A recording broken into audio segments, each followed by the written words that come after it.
Civil services preparation అనేది ఎక్కడి నుంచి స్టార్ట్ చేయాలి? మీకు స్టెప్స్ వైజ్ చెప్తాను. Step 1 news paper reading. మన చుట్టూ ఏం జరుగుతుందో తెలుసుకోవాలంటే మనం న్యూస్ అప్డేట్ మన దగ్గర ఉండాలి. అది కూడా లాస్ట్ వీక్ న్యూస్ ఈరోజు చదువుతానంటే కుదరదు. ఈరోజు జరిగింది ఇప్పుడే చదవాలి. చదివి దాన్ని అనాలిసిస్ చేసుకుని దాని కనెక్టింగ్ పాయింట్స్ నేర్చుకోవాలన్నమాట. సో సివిల్ సర్వీసెస్ పాస్ అవ్వాలంటే ఫస్ట్ మన చుట్టుపక్కల అంశాల పట్ల అవగాహన ఉండాలి. You should have a fair idea of what is happening around you.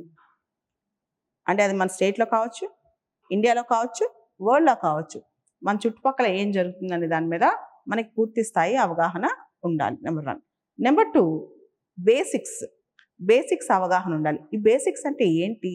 Basics అంటే polity, history, geography, economy, science and technology, environment, ecology, biodiversity, current affairs, international relations, ఇలా రకరకాల అంశాలు ఉంటాయి.